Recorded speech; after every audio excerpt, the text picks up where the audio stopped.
Good morning students.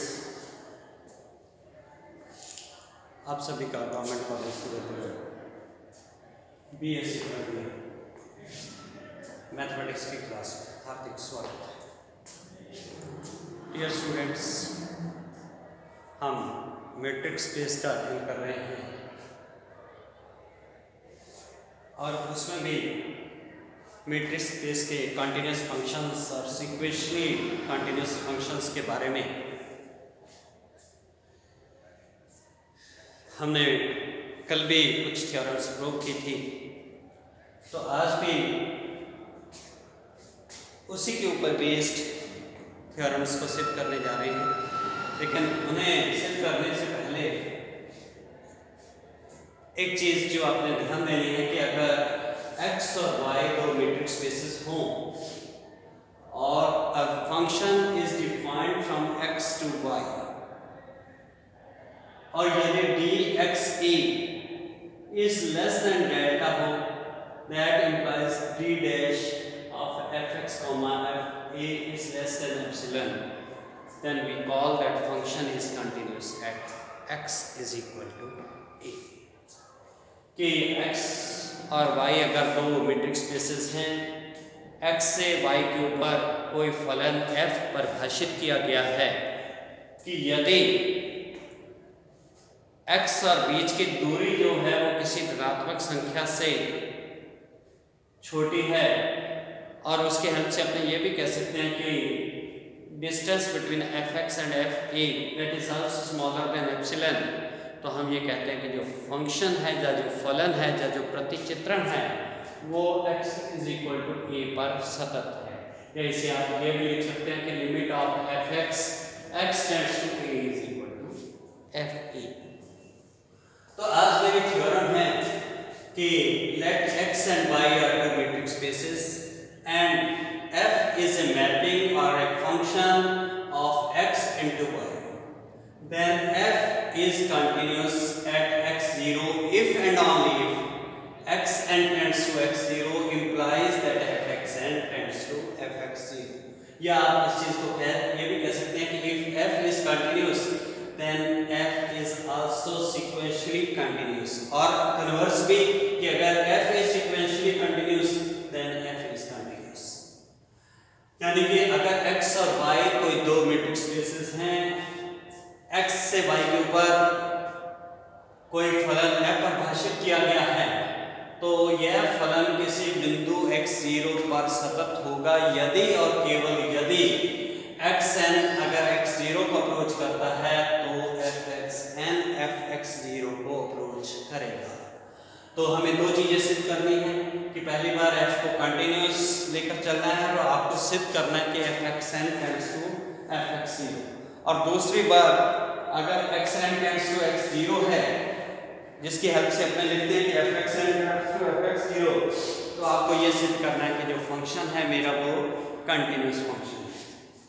अब इसे सिद्ध करने के लिए मैं अज्यूम करता हूं जो अपने को पहले दिया हुआ है कि let x and y are two matrix spaces and a function f is continuous at x0। हमें सिद्ध करना है कि if xn tends to x0, अगर ये हो xn tends to x0 हो, तब आपको सिद्ध करना है कि fxn tends to fx0 है। अब इसे करने के लिए अपने लिखते हैं, क्योंकि हमने क्या कहा कि f is continuous at x0।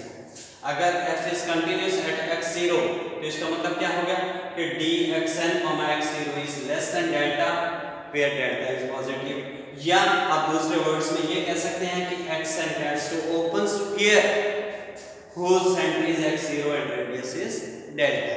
dxn, x0 less than delta और xn tends to open sphere x0 whose center is x0 and radius delta। तो इसलिए क्या होगा अगर xn स्टॉप करता है तो हमने यहाँ पर ये कहा है कंटिन्यूस की डेफिनेशन से, तो d dash of fxn fx0 will be less than epsilon, या आप ये कह सकते हैं कि fxn भी ओपन स्फीयर जिसका सेंटर fx0 होगा, रेडियस एप्सिलॉन होगा, उसका एलिमेंट होगा। अब अगर fxn उस ओपन स्फीयर को बिलोंग करता है जिसका सेंटर fx0 है और रेडियस एप्सिलॉन है, तो तभी संभव है जब fxn क्या होगा टेंड्स टू fx0 होगा।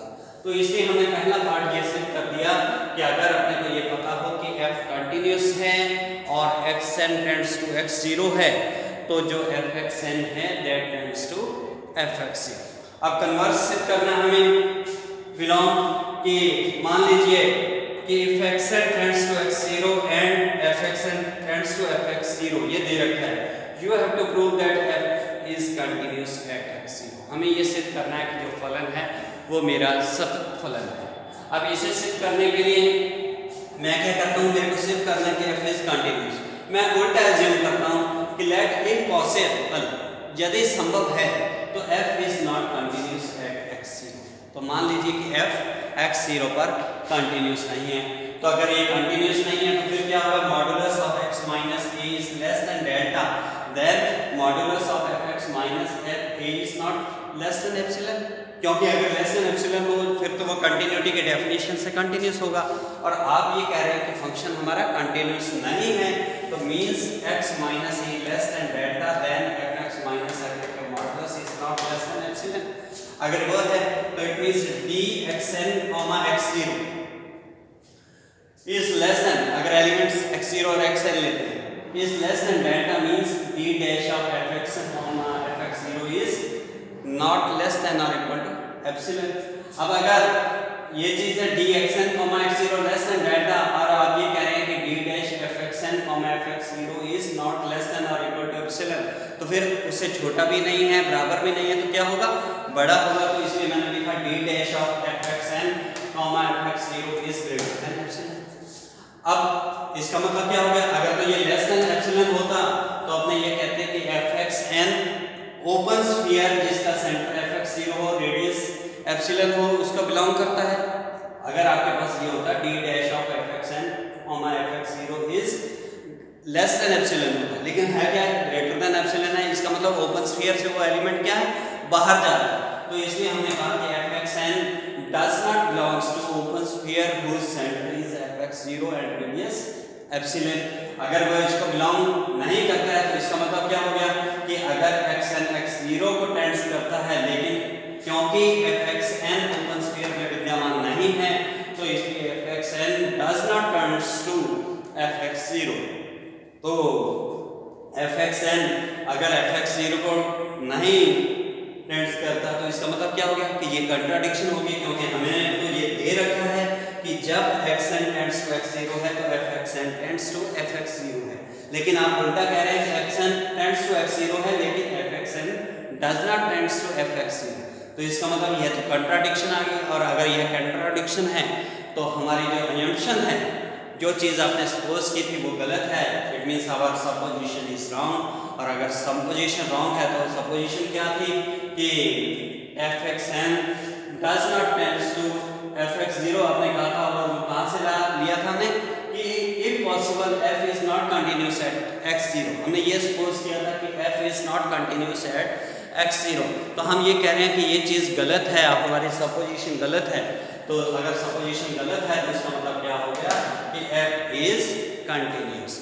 So we can say that अगर x और y दो मेट्रिक स्पेसेस हैं, f is a mapping defined from x onto y, then f is continuous at x0 if and only if f is continuous implies in both ways that f is sequentially continuous। f अनुक्रमश सतत है, या आप कह सकते हैं xn tends to x0 implies that fxn tends to fx0। Thank you very much.